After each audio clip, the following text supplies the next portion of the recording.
I now had kind of a regular gig on The Tonight Show. It used to be 90 minutes long, right. And I was always on in that last half hour where they had authors. And all I had going for me was one credit and a book of poetry. So I appeared every month for like a year or two.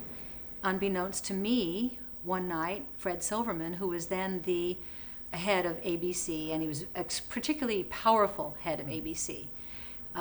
Everybody knew who Fred Silverman was. He was on Time magazine as Man of the Year. I mean, he really made an impact with ABC with his Tuesday night lineup, Happy Days, Laverne and Shirley. And they had hired another girl for the role of Chrissy Snow on Three's Company. And from the way I hear it told, they were in rehearsal, and nobody liked the way it was going. And one day the producers walk in and ask that girl, could you come here for a minute? And yes, and they said, and can you bring your coat and purse? And so they're now scrambling because they've got this pilot that they've committed and they want to put the show on the air, but they don't have a Chrissy Snow. And Fred Silverman says, you know what, there's this girl I see on The Tonight Show all the time. And then they called me in.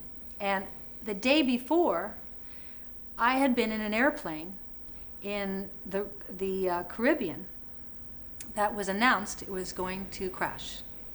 And I was with Alan then. We weren't married yet. We had gone on a vacation to this remote island, and it was around Christmas time. And it was the first time it snowed in the Bahamas and the Caribbean, and there was lightning all around, and we were dropping hundreds of feet, and the plane was all over, and it was a small plane, and the pilots were about as far away as you, and two native ladies on the plane start wailing because they think they're going to die. Lord, we're going to die, we're going to die.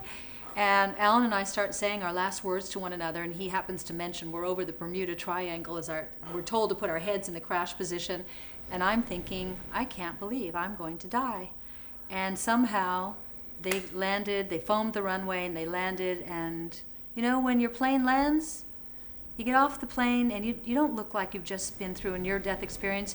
You look happy, you look relieved. You get off, you go, we made it.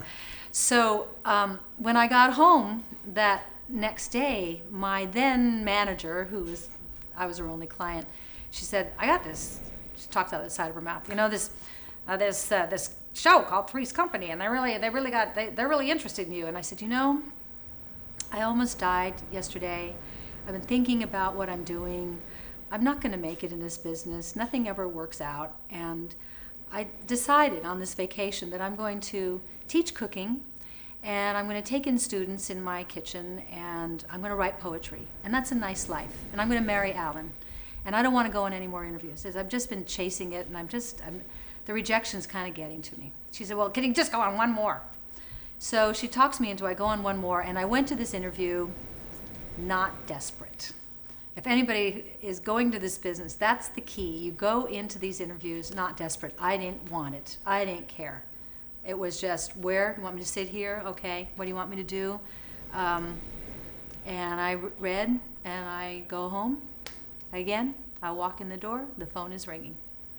Pick it up. Hello? You got the part? You got the part? This was really a big deal because this is a series. And there I was, from almost dying to this show that goes on the air, and it's number 2 the first week.